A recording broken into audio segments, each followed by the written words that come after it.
اللہ نے اس کو اتنا مادی رکھا ہوا ہے کہ چونکہ دنیا کا نظام چلنا ہے اس کے اوپر. اب دیکھیں نا, اگر کیونکہ حضرت عمر فاروق کا میں ایک واقعہ سنا کر آپ کو سمجھانے کی کوشش کرتا ہوں. حضرت عمر فاروق جی رضی اللہ تعالیٰ عنہ آئے, بخاری شریف میں حدیث ہے, نبی پاک صلی اللہ علیہ وآلہ وسلم لیٹے ہوئے تھے, تو کھجور کے تنوں سے بنی ہوئی چٹائی تھی. تو آپ نے کروٹ لی, تو کپڑے اس وقت ان سلے ہوتے تھے, اتنے زیادہ سلے نہیں ہوتے جیسے ابھی پورا کور کیا جاتا ہے, سٹیچز لگتے ہیں. تو وہ چادر ہٹ گئی, تو چادر ہٹی تو دیکھا کہ وہ مسلسل لیٹنے کی وجہ سے جیسے نشان نہیں پڑ جاتا کسی جگہ پر کمر پر, تو وہ اس کا نشان آپ کی کمر پر, اسکن کے اوپر, جسم مبارک پر وہ نشان نمایاں ہو گیا. حضرت عمر فاروق جو کہ ایمانی جذبے سے بھرپور تھے, آنکھوں سے اشک جاری ہو گئے.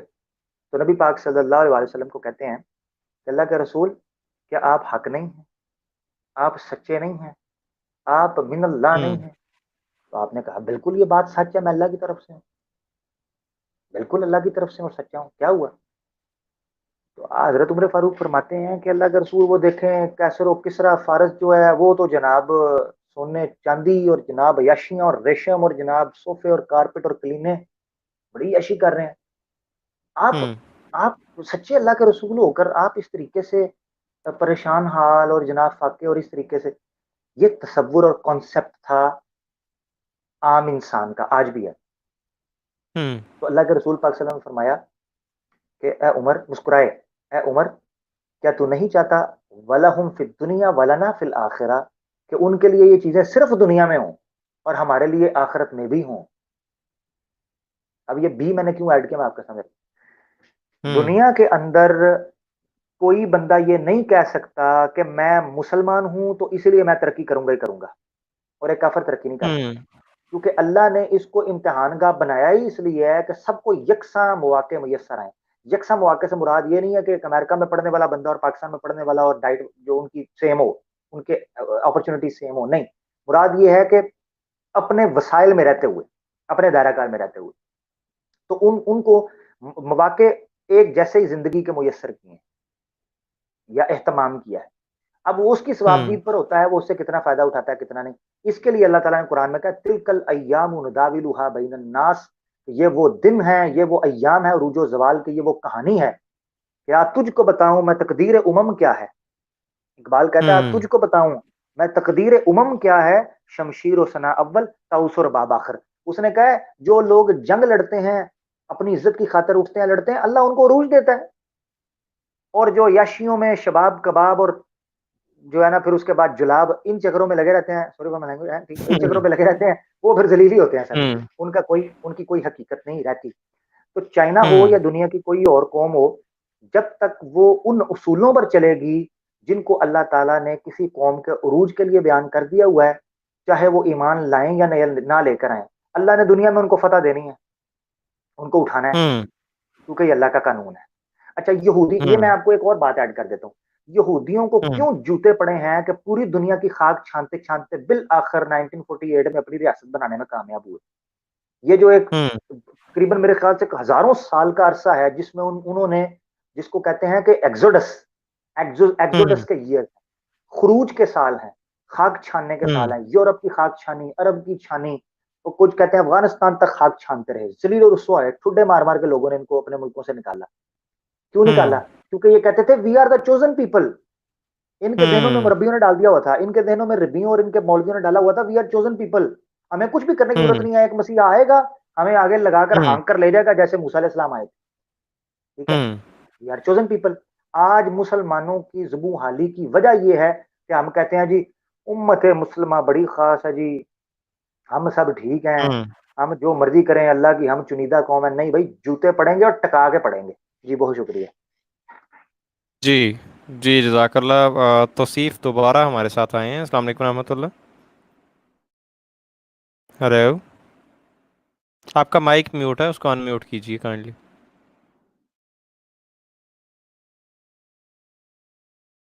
پیارے بھائی آپ کی آواز نہیں آ رہی مجھے, آپ نے پھر میوٹ کر لیا اس کو. ہاں جی اب بولیں, چلیں تشریف لے گئے ہیں.